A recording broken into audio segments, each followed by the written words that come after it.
So, hello, Stephen. Stefan. Nice to have you on the show. You're welcome. So, we're talking about God-fearing. Yes. What is God-fearing in your view? I don't know, really, to be honest. If I was going to take an obvious answer, is it the fear as a mortal human being? Maybe perhaps the fear of disappointing God, maybe? Fear, I'm just using the obvious, fearing to disappoint him, which has repercussions on whether I go to heaven or hell.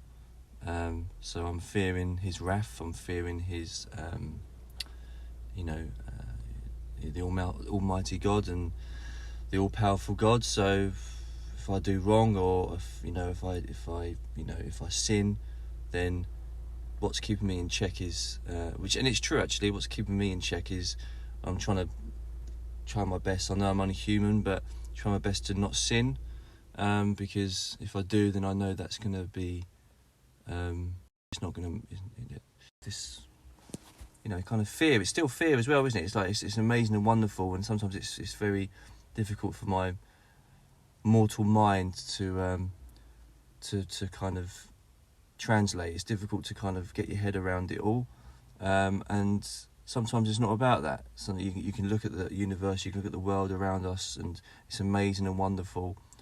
But the more you think about it, if you slightly stray away from the fundamental, which is obviously these are God's creations, if you start trying to go too deep into it, like maybe sort of atheist scientists do, I'm sure the more deeper they get, the more it's amazing and wonderful, but at the same time it's probably quite scary as well, because they still, if they don't conclude that this is God's creation, then what's their conclusion? That would scare me, I think.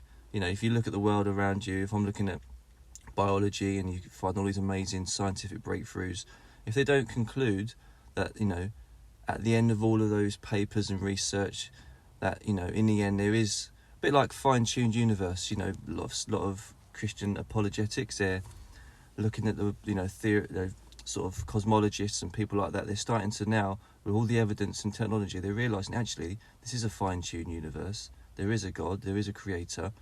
A lot of them are sometimes fearful, again actually using the word, they're fearful of sort of saying at the end of their paper that, all my evidence concludes that there is some kind of creator.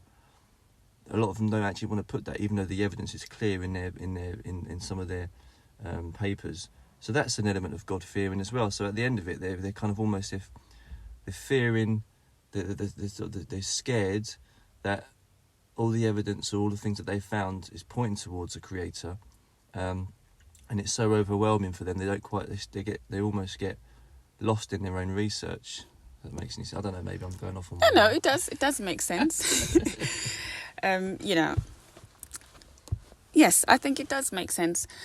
So, do you think differently now with that in mind, with the aspect of God-fearing? I suppose what you've just said has opened up a new way of thinking about it. Yeah, and there's probably more layers to that as well. I don't know. I mean, obviously, I'm still early in my journey. In fact, I'm having to take one of my Bibles back, which I bought a couple of days ago, because I didn't realise that it was someone else's interpretation, some doctor's interpretations in there, which is fine, but I need to make up my own interpretation. So, without being persuaded before, exactly, yeah. So I'm going to swap that out for another King James Version Bible, which is just nothing more. So obviously I'm still early on my journey. So I suppose the more that I read the Bible, the more that I understand what God-fearing means. But that's how I think it is. But it's different. It's multifaceted. There's different aspects to it. So it's the combination of the fear of getting on the wrong side of God, which I think helps people keep in check. We're all humans. Sometimes we can't help. But one of the things I'm trying to learn on is my tongue, as they say, is I've been we all ask for the Lord to forgive us for our sins in word, but in deed, but also in thought as well. So sometimes you've got to, and it's a journey, and obviously, and I think having that fear of disappointing the Lord and making him upset, I think it plays a very important role. That's not to say that society, there are some people who are obviously very good people who have got good morals and who may not necessarily be Christian, but we're all, what's the word? I think we're all fallible. We're all, we can't help but be susceptible to immoral thinking.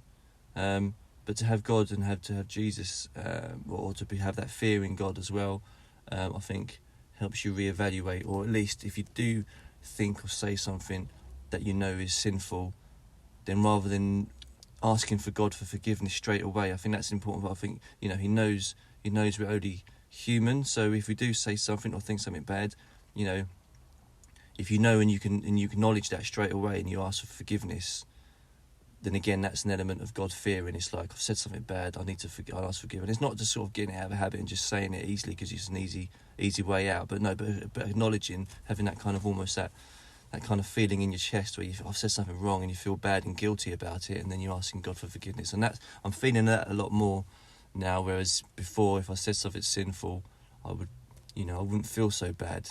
But now I do feel bad. I feel bad, and that's partly because my wife also, keeps me in check. So she's helps me in this journey as well. So you need to have that support. It's probably difficult if you're a Christian in a family that's not Christian, because there's nobody there. You're not accountable. Whereas somebody there to help you understand, exactly, or to move in the journey. I suppose that's where the prayer part comes in, because like what you were saying, if somebody says something sinful, like it says in, I think it's 1 Peter chapter 3, between verse 8 and 22, talks about the tongue, and it says that you need to don't speak evil and don't return an insult for an insult. So I suppose the best thing to do is quite a difficult thing, really, but it's to pray about it. So like what you're saying, I completely agree with that, where you ask for forgiveness, and like you're saying, if you feel bad about it, that's good, because then you know that actually what I'm doing is wrong.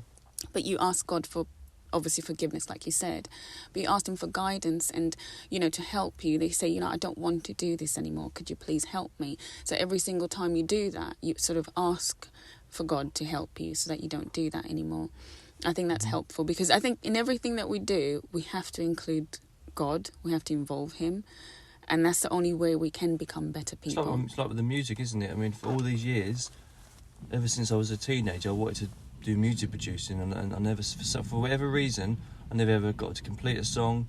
It could be a combination of things. But looking back now, I could have easily gone down a road where I produced music for, you look at the R&B music and hip-hop music, where you look at it now, the content, of the lyrics, the music videos, the stuff I used when I was younger, I would listen to and watch, and and in many ways I'm thankful and glad that I didn't actually go down that road. I had opportunities to do that kind of music, but but something kept holding me back and stopping me.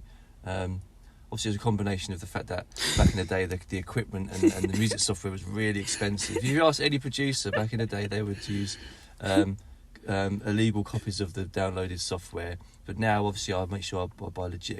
Again, it sounds silly, but that to me is, that's immoral, isn't it? So you have to do things right. Yeah, but it's a journey. It's all a journey. So looking back, I could have easily made that music, but now, I remember when I first became Christian, or first kind of accepted Jesus in my life, and and here I was, this music lover. I knew what kind of style of music I used to listen to, hip hop, R&B, sort of Afro beats music as well, more recently.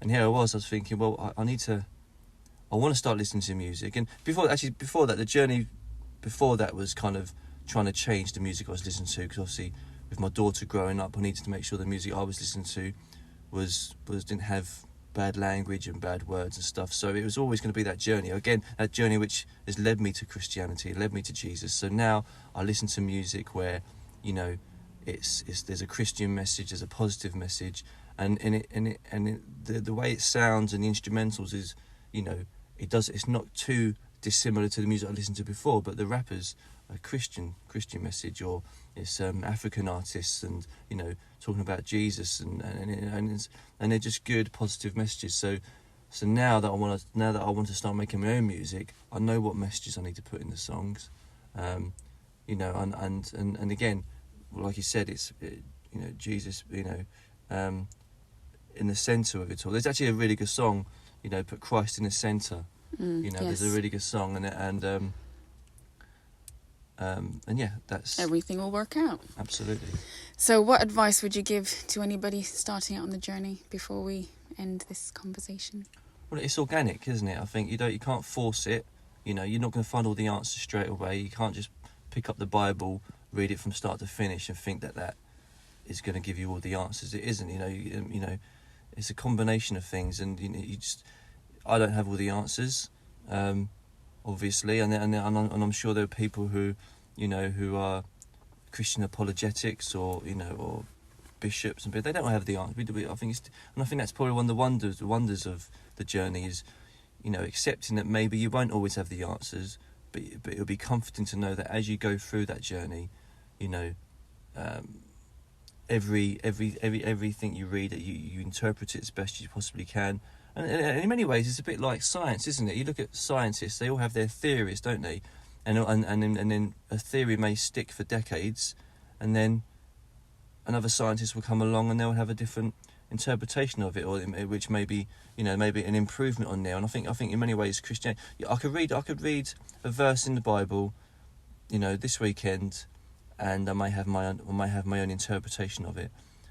But if it sits in my mind, I think sometimes this is God's sort of doing, where sometimes you can read a verse, you have your own interpretation of it to begin with, but if it still doesn't quite make sense in your mind, there's a reason for that, I think, because it's God wanting us to really understand it. So, so that means more research, more praying, asking for wisdom, asking for guidance, and and that may sometimes mean that you stumbled across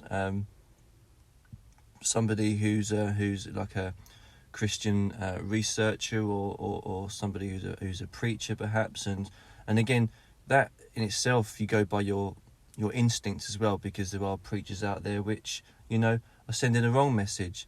So sometimes you kind of almost know that God is on your side, because if your instinct when you listen to a preacher and you think, actually the way that person's interpreting it doesn't sit right with me, so you go back to the drawing board. And I think having the freedom to be able to choose or continue that journey to find somebody who resonates with what your thinking is, that's a journey. And I think so my advice would be, don't be afraid to